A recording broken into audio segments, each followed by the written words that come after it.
Es un auténtico privilegio dar la bienvenida a un nuevo análisis a fondo, este espacio donde tomamos fuentes rigurosas, notas, biografías y extraemos el conocimiento más valioso para nuestra audiencia. Hola, estoy encantada de estar aquí, sobre todo con el material que tenemos hoy. Es que hoy tenemos por delante un viaje intelectual de los que atrapan desde el primer minuto.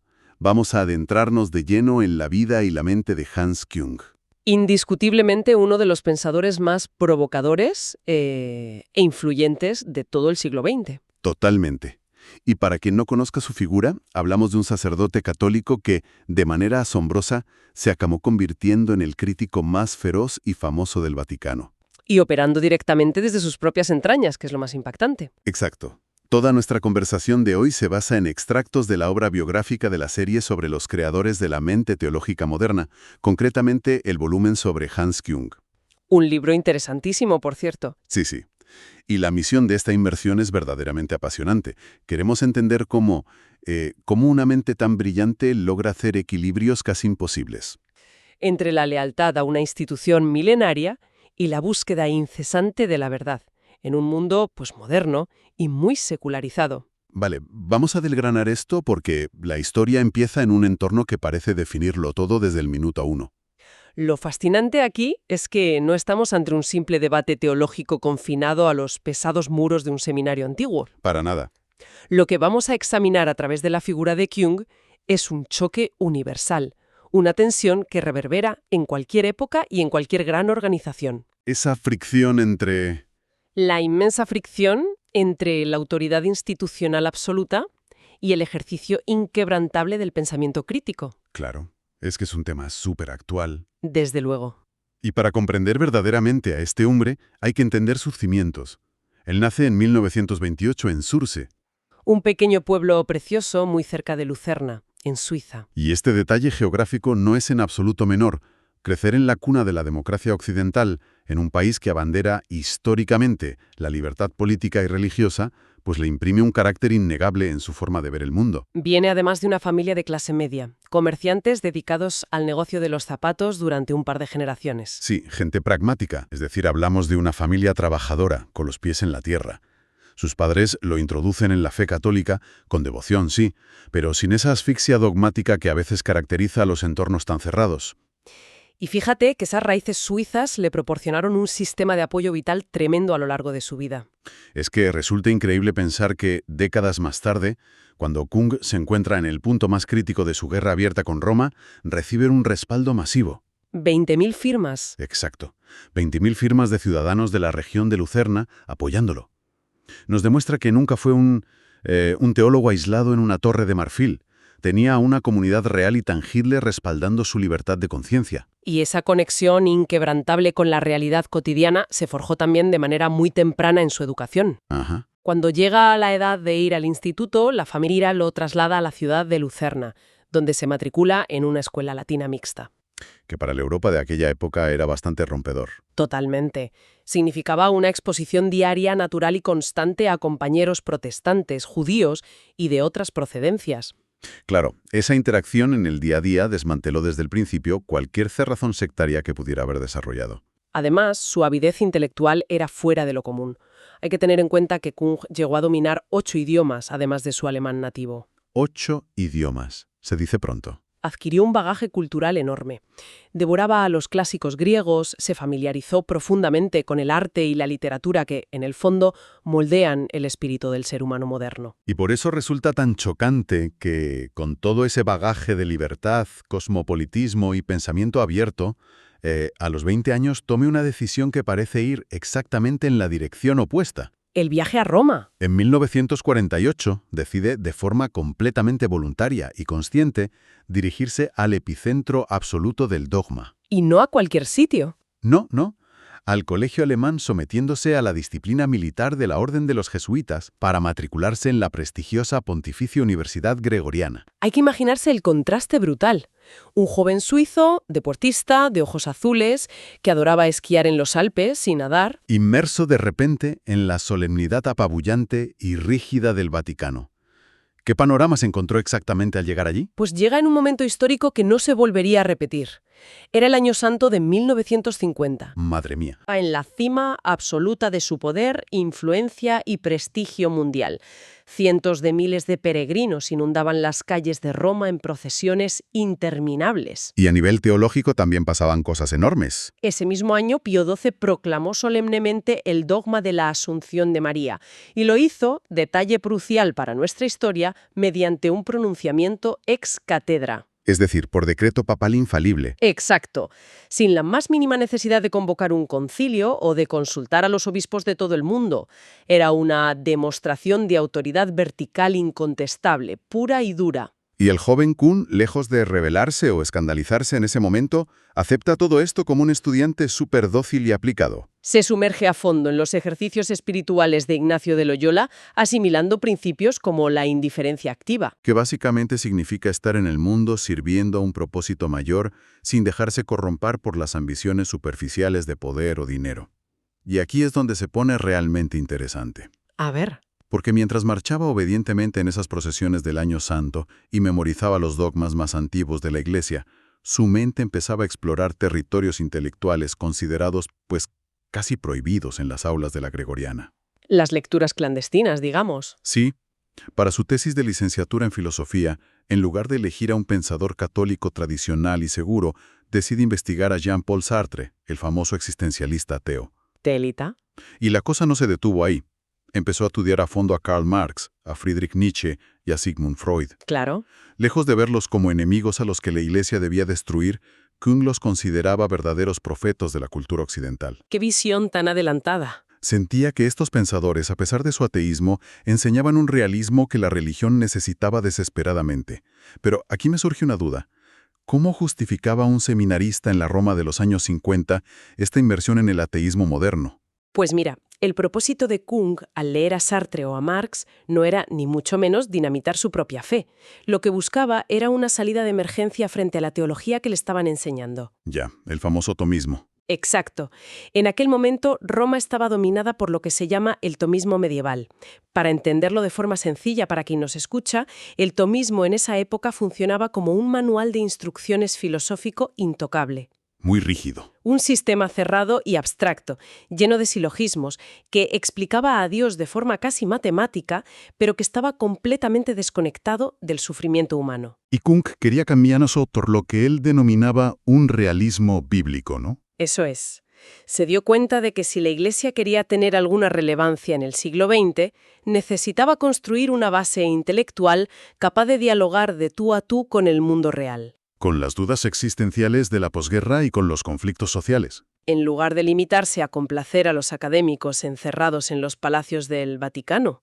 Es una desconexión que, la verdad, se puede observar hoy en día en muchísimas grandes corporaciones o instituciones políticas. El lenguaje interno es perfecto, impecable según sus propias reglas, pero resulta completamente incomprensible y alienante para el mundo real exterior. Y ese deseo de salir de esa cámara de eco romana hace que tras 7 años, Kuhn busque un ambiente radicalmente distinto. Nos vamos a Francia. En 1955 se traslada a París.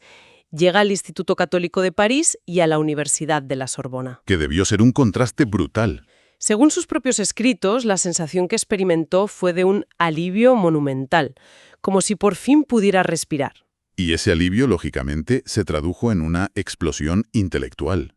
Si conectamos esto con el panorama general, la transición de Roma a París representa un giro copernicano en la mente de Kuhn. Un cambio de chip absoluto. Pasó de estar preocupado exclusivamente por los problemas institucionales y burocráticos internos, que era la gran obsesión romana, a enfocarse de lleno en la condición del ser humano secular. En París se empapó del choque filosófico entre el racionalismo de Descartes y el pensamiento de Blaise Pascal. Que representan dos visiones opuestas. Claro. Descartes representaba la lógica fría, el pienso luego existo. Una obsesión por la certeza absoluta que a Kuhn le recordaba demasiado a la rigidez del Vaticano. Mientras que Pascal hablaba de la angustia, de la grandeza y la miseria de la condición humana. Exacto. Kuhn entendió que la religión moderna debía ser menos cartesiana y más pascaliana. Es decir, debía responder a las angustias reales de la gente. Y además, en ese hervidero, que era el París de la época, Jung entra en contacto con la nueva teología francesa. Que buscaba precisamente abandonar ese lenguaje escolástico tan árido y volver a las fuentes cristianas originales, haciendo lo que llaman exégesis. Que no es otra cosa que leer los textos antiguos con ojos críticos e históricos, no solo como documentos legales inamovibles. Y es ahí donde se cruza con una figura que, sin duda, cambiaría su vida: el padre dominico Yves Congar. Yves Congar es fundamental para entender al Kung maduro. Sí. Congar había sufrido un trato durísimo por parte de Roma, que lo había censurado, silenciado y apartado de la enseñanza. ¿Y cuál fue su gran delito? Pues enseñar un concepto que se resume en la frase latina Ecclesia semper reformanda, que significa básicamente que la Iglesia debe estar dispuesta a reformarse constantemente. Que no es una estructura perfecta y terminada que cayó del cielo. Exacto, sino una comunidad humana en evolución. Esa idea caló en lo más hondo de Kung. Le demostró, con el ejemplo vivo de Congar, que amar a una institución no exige una sumisión ciega a sus dirigentes. Qué potente eso. A veces, el mayor acto de lealtad es exigir que mejore. Esa idea de la reforma constante suena muy inspiradora sobre el papel, desde luego. Pero llevarla a la práctica en una institución milenaria debía ser un auténtico suicidio académico. Literalmente. Sin embargo, Kung decide ponerla a prueba en su proyecto de tesis doctoral, y lo hace con una audacia tremenda. Decide investigar la obra del teólogo protestante más influyente del siglo XX. El suizo Karl Barth. Hay que recordar para nuestra audiencia que la gran brecha histórica entre católicos y protestantes, desde Martín Lutero, giraba en torno a la doctrina de la justificación. El debate eterno. Sí, sobre si el ser humano se salva por sus buenas obras y los sacramentos de la Iglesia o únicamente por la fe y la gracia divina. Kung analizó esto y argumentó que si se quitaban de en medio los malentendidos políticos e históricos, la visión católica y la teología protestante de Barth eran en el fondo completamente compatibles. Una bomba teológica. Tengo entendido que su audacia llegó al punto de enviarle el manuscrito directamente al propio Barth. ¿Cómo reacciona una leyenda viva ante un atrevimiento así? Pues la anécdota es fantástica y define muy bien el carácter de ambos. Kung, que era un joven estudiante de apenas 27 años, le envía el pesado manuscrito a Karl Barth, que entonces era un coloso intelectual de 69 años. Se dice pronto. Y acto seguido lo llama por teléfono. Al descolgar, la primera y desconcertada pregunta de Barth fue si era un hombre viejo o un hombre joven. ¿No se lo podía creer? No podía asimilar la madurez del texto. Barth quedó tan profundamente impresionado por el rigor y la agudeza de Kung que accedió a escribir una carta introductoria para la publicación del libro. Un respaldo público brutal. En esa carta validaba públicamente que Kung había comprendido sus intenciones teológicas mejor que muchos de sus propios seguidores protestantes. Madre mía. Barth llegó a comparar la publicación del libro de Kung con ver retroceder las aguas del diluvio desde la ventana del arca de Noé. Qué metáfora tan bonita. El propio Kung describiría más tarde este fenómeno como una sensación ecuménica. Parecía que barreras infranqueables de 4 siglos empezaban a desmoronarse con un solo libro. Evidentemente, esta validación por parte del enemigo protestante encendió todas las alarmas en el Santo Oficio en Roma. Lógico. Ya estaban abriendo expedientes y recopilando críticas sobre este joven doctor que parecía ser demasiado atrevido. Pero el destino quiso que el papado de Pío XII llegara a su fin justo en ese momento. Y entra en escena Juan XXIII. En 1959 asume el Papa Juan XXIII, un hombre que sorprende al mundo entero, anunciando el Concilio Vaticano II con la idea del ayornamiento. Que básicamente significaba abrir en par las ventanas de la institución para que entrara aire fresco. De la noche a la mañana, Hans Kung pasa de ser un intelectual bajo sospecha a ser el hombre del momento. Sus ideas encajan perfectamente con la nueva era.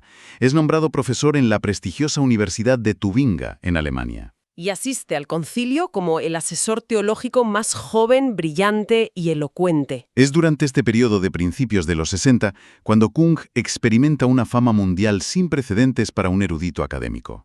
Hace una gira por Estados Unidos que parece más de una estrella de rock que de un profesor de teología. 6 semanas dando conferencias sobre la Iglesia y la libertad, generando un entusiasmo arrollador en estadios y auditorios abarrotados. Es que es recibido en el mismísimo despacho oval de la Casa Blanca por el presidente John Fitzgerald Kennedy. Un símbolo del catolicismo moderno en aquel momento. Claro, y universidades católicas de inmenso prestigio como la de San Luis le otorgan doctorados honoris causa en ceremonias multitudinarias. Pero claro, Este meteórico ascenso también destapó la profunda polarización de la institución. Al mismo tiempo que era aclamado, la Catholic University of America, en Washington, prohibió tajantemente sus conferencias en su campus. La línea de fractura dentro de la propia institución ya era innegable, entre los que querían modernizarse y los que temían perder el control. Y el péndulo vuelve a oscilar bruscamente en su contra poco después. Juan XXIII muere en 1963 y asume el pontificado Pablo VI. Que busca frenar el ímpetu reformista con una política mucho más controlada. Kung ve cómo esa influencia directa en las comisiones internas del Vaticano se evapora rápidamente.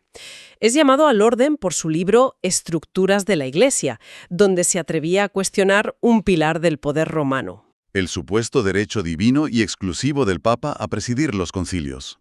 Aunque en ese momento el asunto queda en amonestaciones, las espadas ya estaban en alto. El distanciamiento es evidente. Pero su voz pública, fuera de los muros del Vaticano, no hace más que crecer. Todo este caldo de cultivo prepara el escenario para la gran colisión frontal, el momento que definiría su legado para siempre. Y resulta muy revelador que el detonante final no fuera un debate teológico abstracto. Para nada. Fue una de las cuestiones más íntimas y urgentes para millones de familias en todo el mundo.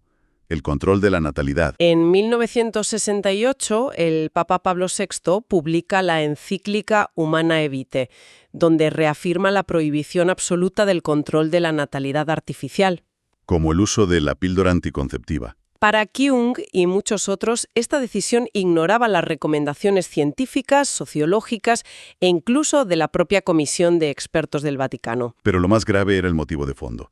Muchos analistas coincidían en que la verdadera razón para mantener esta prohibición era el terror a contradecir a papas anteriores. Claro, admitir que la Iglesia se había equivocado en el pasado respecto a la anticoncepción equivaldría a admitir que el Papa no era infalible. Es un análisis demoledor.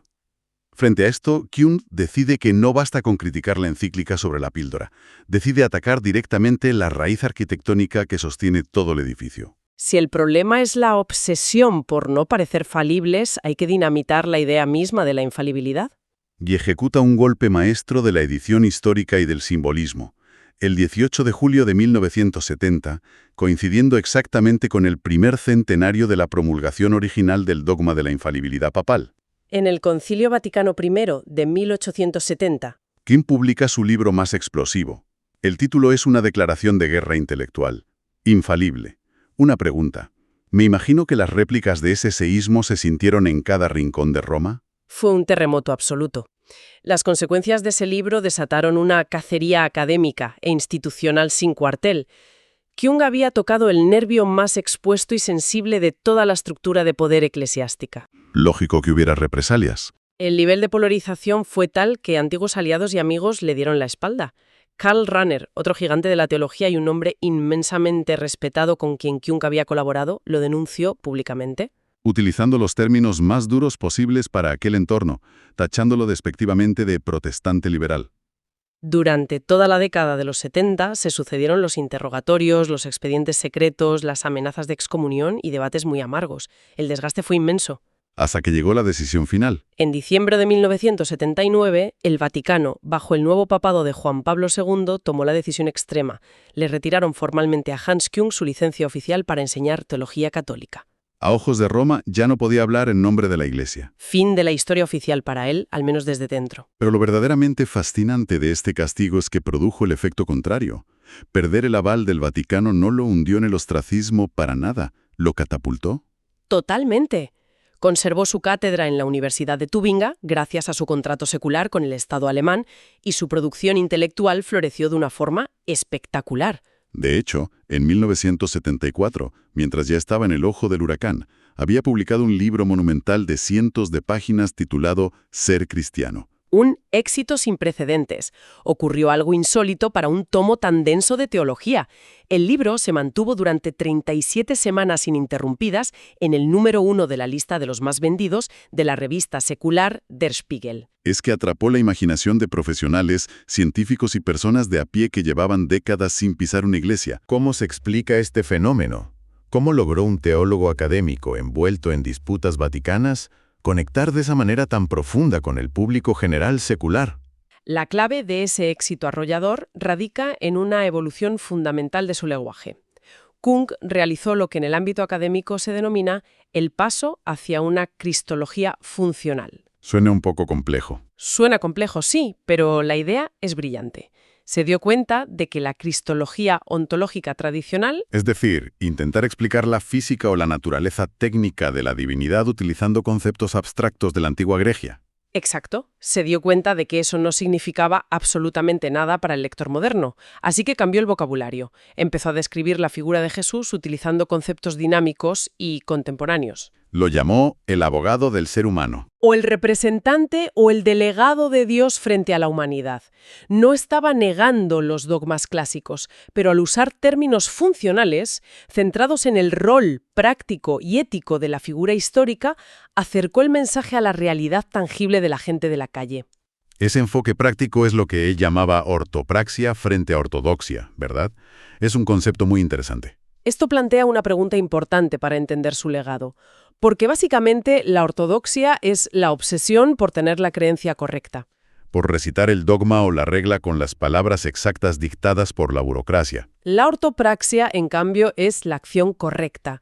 Kung argumentaba que permanecer en la verdad tiene muchísimo más que ver con cómo uno responde ante el sufrimiento humano real, Ante la injusticia social y la pobreza. que con la sumisión ciega a un edicto redactado en latín. Su visión tenía un objetivo innegociable.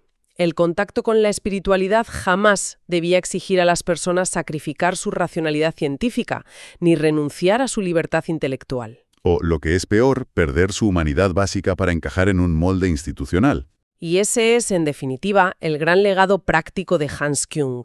En sus últimos años de gran actividad, lejos de amargarse por su expulsión de la doctrina oficial, amplió su horizonte de forma monumental. Fundó la Fundación Ética Mundial. Y dedicó sus enormes energías a dialogar ya no solo con otras ramas del cristianismo, sino con líderes del Islam, del judaísmo, del budismo, y también con científicos ateos y líderes seculares. Llegó a la conclusión inamovible de que los grandes problemas de la humanidad no se resolverán jamás desde la soberbia y la exclusividad de una sola doctrina que se cree infalible, sino desde la construcción de un frente común, basado en valores éticos universales. Acuñó una máxima que sigue siendo tremendamente relevante hoy.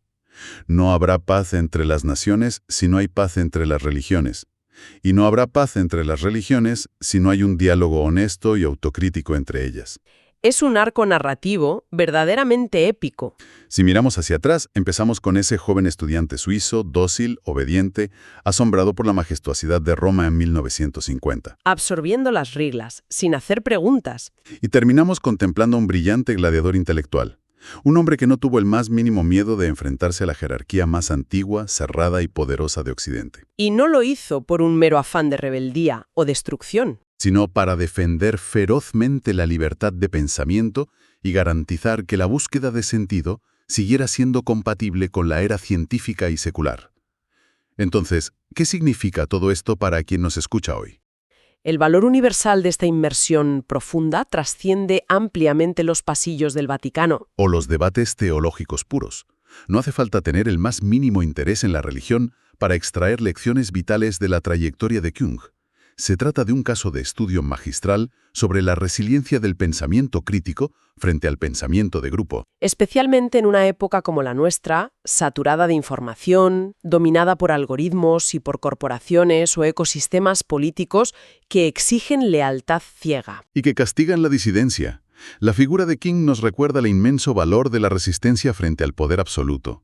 Nos enseña que atreverse a cuestionar las estructuras más inamovibles y los discursos oficiales no es un acto de traición institucional, sino, muy a menudo, el acto supremo de integridad intelectual. Y para cerrar nuestra exploración, creo que la paradoja central de la vida de Hans Küng nos deja una reflexión profunda y provocadora para llevarnos con nosotros. Considerando la colisión que hemos analizado hoy, queda esta gran pregunta flotando en el aire.